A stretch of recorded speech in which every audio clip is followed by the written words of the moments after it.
Hi there, welcome. This is Dr. Traci K, and I thank you for coming to share your practice with me. So good. What I want to talk to you today about is being mindful as we speak. Now, when it comes to being mindful as we speak, what I'm trying to introduce you to is that um, mindful speaking has a lot to do with taking and learning the states of when you're speaking, you or meditating or chanting or affirmations or even in just your mind. You need what I'm saying is you need to watch your mind. Yeah, watching your mind.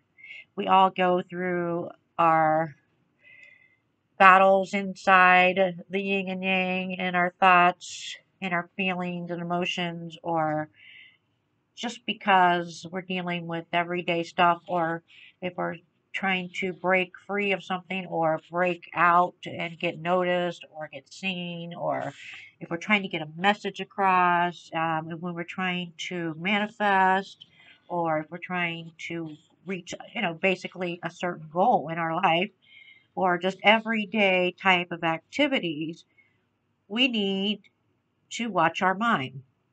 When in the world, watch your words. But being mindful of what we say is as important as being aware of what goes on in the mind. In fact, um, some aspects of the mind do not reveal themselves until we talk. Think before you speak type of deal. Have you ever heard of that? By becoming aware of what motivates our speaking, we can discover the aspects of our inner life. And that may be somewhat as I know you have too, I have, where we tend to be offline, you know? And when we meditate on what we are alone, you know, we want to go offline basically because there's just some people find speaking to be one of the most challenging areas in which to be mindful. um, we sometimes it depends on how you grew up, but maybe that's the way it was programmed to where you weren't allowed to speak. Maybe because they say, well, the adults are speaking, you don't speak when the adults are speaking, if you ever heard of that.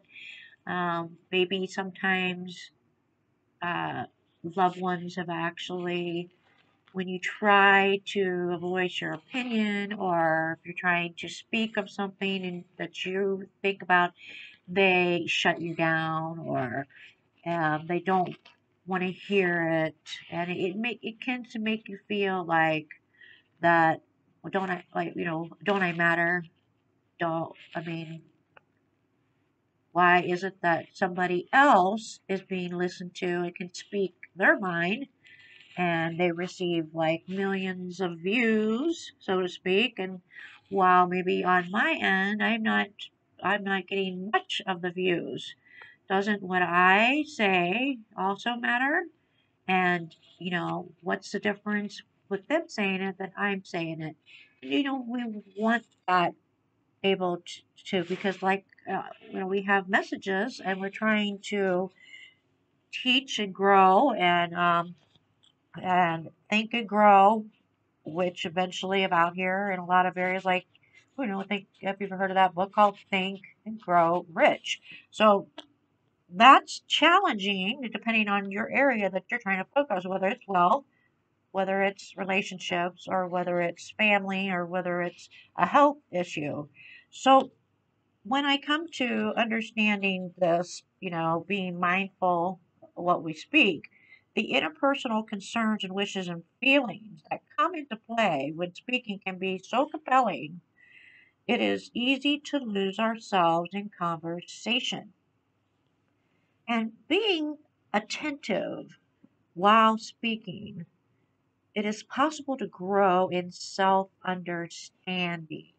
The I have a challenge in that area because my voice, I only recognize it by a vibration, and because I'm hearing impaired, so I don't. I mean, I always wonder, gosh, what does my voice sound like to people? I try to be able to. I want to vibrate on a frequency that attracts, or that's appealing. It's just that mindfulness that I'm trying to portray. And so when everything becomes a reflection, so to speak, um, they're just these questions and concerns that I tend to reveal on how complex and, varied the motivations are for what we say. Even something as simple as providing information. Someone has asked for or can have multiple motivations or influences. Most obviously, we want to be helpful. In addition, we may wish to make a good impression, like I just spoke about, or at least avoid a bad impression of ourselves. Um, we may hope for something in return or reaction. Now, granted, there are, I would just consider like a marketing, so to speak. You have your areas of marketing where you can tend to sometimes the negative gets a more of a reaction than the positive out here. So, which is, that sometimes can be portrayed to get um, some motivation or responses. We speak out, of a generous impulse, or it may be out of a sense of duty because there can be so many situations or simulations of motivations concerning operating in even the simplest act of speaking, right? So good. Yes. Um, be mindful as we speak can reduce tension. And we may have, while speaking, this is especially the case when mindfulness includes what I would say bodyfulness, awareness of our body as we speak. Um, where our hand, I mean, I tend to I have Italian in me, so I tend to talk a lot with my hand movement, so to speak. And it's just an energy thing, I guess. It's just a culture thing. I don't know, but it's making yourself aware of your body as you speak. I would, film yourself. You know, don't or basically don't think you're supposed to do it. Just kind of catch yourself and watch yourself as you do a speaking or just everyday thing or talking. Um, that could help. And when you're aware and if you recognize any physical tensions or strains that build as we speak, we can learn to relax. We can relax and at least not continue letting the tension build. We might notice that our physical posture and gestures reinforce psychological tension as we express them. The more we are aware of these physical aspects of speaking, the wiser we can be about how we use our body. How liberating can that be, honestly, right? So good. Mindfulness itself is a practice of honest recognition when it is happening. So when we speak, what is not true, we are going against the grain, they say. Um, on the path of enlightenment, they state like going against the grain, we actually are heading north when we are trying to go south. By speaking only what is true, we are also speaking in ways that support the the clear, being clear about it, and also, you know, fostering that because as the saying goes, lies hide, truth reveals. Because something is true doesn't mean that it's speaking it is kind. In fact, sometimes be so unkind that speaking the truth is likened to stick with which to basically just club people. The greater good for everyone, including the person who speaks, is better attained by speaking with genuine interest in the welfare of others. How we speak has a powerful effect on the way we affect each other. While speaking harshly with hostility may accomplish what we want in short term, it is, I mean, because that, you have to, because what you've heard of that, the squeaky wheel gets the oil, right? Right? Yeah. I mean, sometimes you have to break that barrier, and it comes to the point where it's the last minute you're going to have to basically step it up. That happens sometimes, but it's short term, so it's counterproductive in its long term. So by speaking in ways that are kind, friendly, and respectful, we are better able to foster ongoing consideration for each other, right? By speaking with kindness, people are also better able to hear the important things. We have to basically say, you know, an uplifting way more than a depressed day down. So uplift, not depress. So then saying association with kind speech. And there are many ways that you can do this, which also can help you with your manifestations. Because when you actually want, you'll need.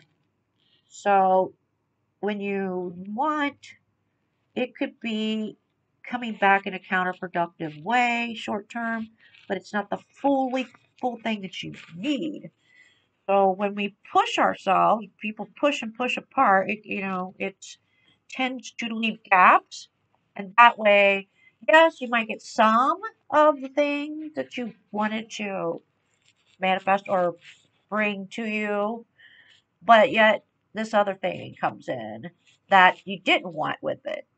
Have you ever had that happen before, guys? Think about that. So, and it can be funny. I've had that. I've accidentally manifested this, and then it came out in a different way, and it just cracked me up like, oh yeah, okay, I didn't need that. Right? Yeah, well, that's not funny. Why'd you do that? But it's just the way, the universe has, I guess, a sense of humor sometimes. But so honestly, it's just something that we can learn. And I totally think that you can learn a lot of different things because as we all are in this together to learn, what is really great is actually I want to introduce you to the 21-day manifestation challenge that we're going to have. I think we got a wait list right now, but that doesn't matter. You still can, if you're listening to this on YouTube, subscribe because the only way you're going to be able to get into this challenge is by actually being part of the group or subscribing to the YouTube channel, or you can subscribe on my website. You can also get in one of the groups on Facebook for the Working It Out series. Alrighty, so I'm gonna see if I can give a little bit of an example here. What you know a speech is an impression, just to give you a little something to take with you today. For mindfulness, we can better care and for quality and well-being and development of our inner life prior to speaking. Well, I'm going to give you something here. This is an idea of what you need to be asking yourself. First, is it true? Is it kind? Is it useful? Is it timely? And is it conductive to a Concord. And what I mean by that, when I say Concord, means it's basically, is it is it worth fruiting? Fruiting to fruitation. It's gonna, fruitation means like, is it gonna actually accumulate something in for the better result, so to speak? And it's a basically, is it going to provide a way of harmony, a way of accord, basically consciousness unity? That's a good one, I think, for that. And is it going to be pleasing, satisfactory in your goal in itself? So let me see if I can give you an example statement that is mindful.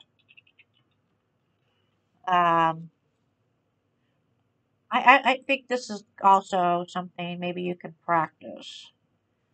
What for you today, when you're practicing mindfulness, you want to be present in the moment. All feelings and thoughts arise within you, and this is where I say you can ask yourself: is it true? Is it kind? Is it useful, so to speak? You need to focus on your breathing. Breathing can really, really help you become aware. It's crucial also. That's it's very crucial.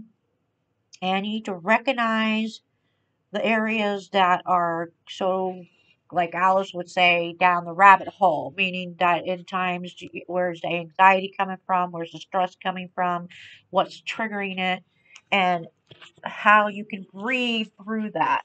Or, like I said, speaking, which is a lot of your affirmations. Mindful in a sentence. Basically, doctors have actually said that mindful is a risk that advises people about their health. So basically, when you're being mindful to this, you're actually understanding what the benefits are and what the risks are. So you can practice mindful wake up, you can practice mindful eating, you can practice mindful learning, you can practice mindful in a lot of areas. So it's something that is really helpful. Also, journaling. Journaling is a great thing to start and practicing. Reading. Take time to read. Take time to write. Take time to listen. All the stuff I have for you on my website. Check out the blog, statements, and writing and articles for your day. You can actually, there's a wall of gratitude you can sign, and um, there's tons and tons of listening products that I have that geared towards whatever you're wanting to focus on. And you can also make sure you subscribe to YouTube, and I post every week on fit style and spiritual coaching messages that have some insights to what you can use for your practice. Oh, so good. And I think that is a wonderful message for you today. I hope you take it and use it. And I ask you to come hold your hands to your heart center. And I want to thank you so much for coming today and sharing your practice with me. And I lift my hands up and I in light and love. And I bow to you. Now go claim it. Take care, everyone. Until next time.